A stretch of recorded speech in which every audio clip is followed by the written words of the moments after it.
Salut à tous, alors bienvenue sur ma chaîne Oliver Ciné. Petite critique pour ce film Dune partie 2, donc le deuxième film voilà, qui a été réalisé par Denis Villeneuve. Donc que dire de ce Dune? Franchement, très sympathique, vraiment très sympathique.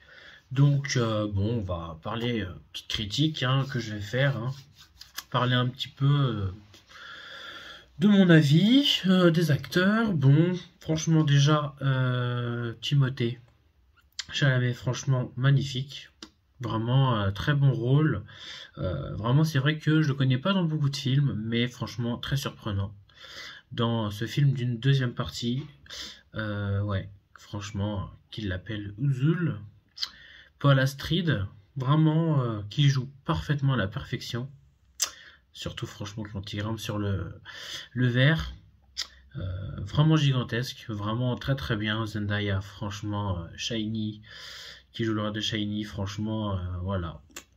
Et elle joue vraiment très très bien, beaucoup mieux forcément. Bon, on le voit pas dans le premier film, forcément, vu que ce cher Timothée a des hallucinations, des visions d'elle dans le premier film, mais dans le 2, franchement, Zendaya, magnifique. Elle joue vachement bien son rôle, elle est très coriace, elle combat très très bien. Vraiment rien à dire dessus. Donc franchement, top. Franchement, donc Paul Astrid et Shiny qui se rallient forcément, qui se rallient franchement au Fremen. Donc vraiment top. Vraiment top. Rebecca Ferguson, franchement, elle joue à la perfection. Vraiment top. J'ai jamais vu jouer aussi bien, beaucoup mieux que dans le premier film en tout cas. Rebecca a largement mieux joué dans ce deuxième film que le premier.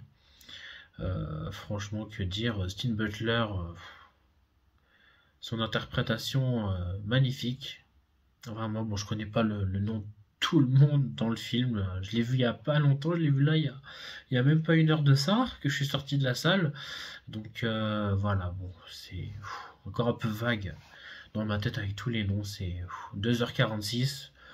Je dois dire que le temps il est un peu long tout de même.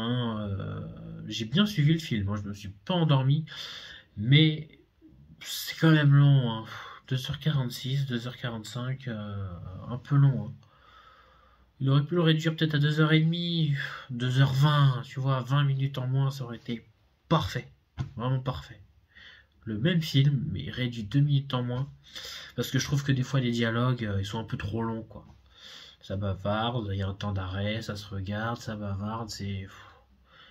voilà, faut aller un tout petit peu plus vite au niveau des dialogues, des fois, je trouve. Du coup, le film, il aurait été forcément fini beaucoup plus vite. Donc, ce que je trouve vraiment un peu long, le défaut du film. Sinon, sonorité, parfait. On a les basses, on entend de tout, les poignards, les guerres, les cris de tout le monde, les paroles, les dialogues, les petits sous-titres qu'on voit. Vraiment top. Franchement, les vaisseaux, les explosions, les tirs, vraiment top. Vraiment, j'ai bien ressenti le son, surtout que je l'ai vu dans une salle 4K en Dolby Atmos. Donc franchement, ça envoie bien. En tout cas, en termes de sonorité, il n'y a rien à dire. C'est puissant. Donc vraiment top.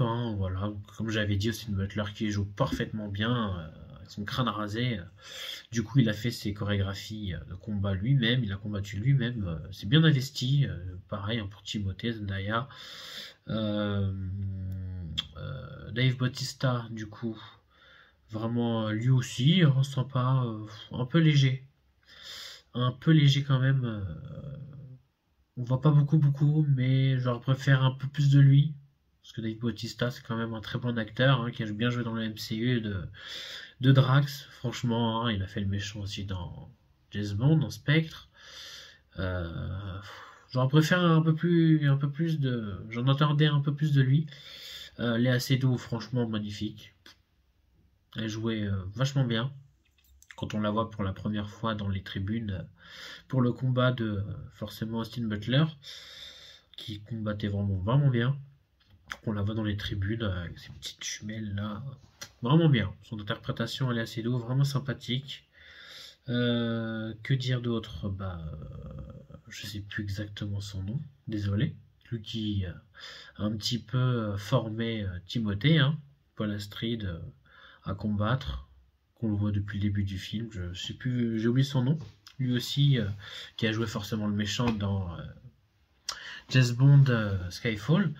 Vraiment top. Vraiment, lui aussi, il joue très très bien son rôle. Josh Brolin, parfait. Rien à dire. Vraiment, tous les acteurs, ils ont été plutôt sympas à regarder et à voir. Et ils ont bien joué leur rôle. Denis Villeneuve, quand même, il a fait un bon travail dessus. En termes de caméra, réalisation, plan, rapproché, zoom, lumière, des fois c'est sombre, mais c'est bien. Voilà, il y a des moments qui sont très sombres, on voit pas grand chose, mais c'est bien travaillé. Vraiment bien travaillé en termes de luminosité, lumière, aspect. Le sable, vraiment magnifique. La musique, les chants, c'est vraiment top. Franchement, rien dire, hein. Franchement, Timothée est vraiment excellent dans le film. On voit bien qu'à la fin, voilà, il prend le pouvoir. C'était bien vu. Bien vu. J'ai eu peur qu'il meure à la fin, hein. Je vais pas vous spoiler, mais voilà, ça a fait un choc quand même, hein, mais on a bien soufflé à la fin. Mais en tout cas, vraiment, ouais, la petite finale où Zendaya affronte le verre, voilà quoi. Ça se finit comme ça. De toute façon, la fin sympathique, hein, Zendaya qui est là en train d'affronter l'arrivée du verre vers elle, donc franchement, sympa, sympa, oui, ouais, puisque forcément, il va pas forcément épouser Monsieur Paul Astrid. Voilà, Timothée choisit l'épouse de... Voilà, donc bon, je vais pas en dire de trop, mais vraiment top. Et puis aussi une petite vision qu'on a vue. Bon, j'ai spoilé, voilà. Quitter, hein, si jamais vous voulez pas, mais on voit quand même Tyler Joy, en termes de vision, qui présume être sa sœur, Paul. Donc j'ai pas très bien compris, éclairez-moi un petit peu dans les commentaires.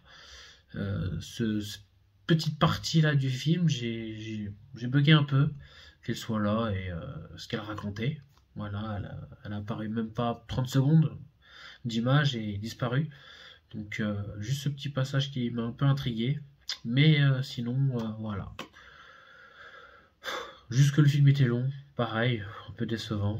Qu'il soit aussi long, c'est un peu chiant.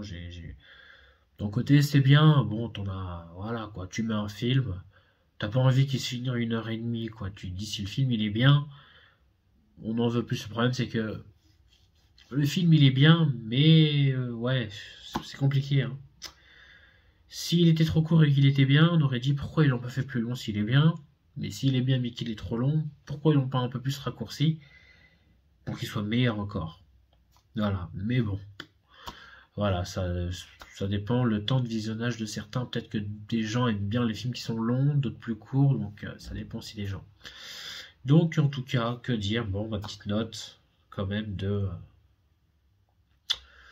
allez, un 8 sur 10. Facile. Un bon 8 sur 10. Je vais pas mettre en dessous, je vais pas mettre plus haut.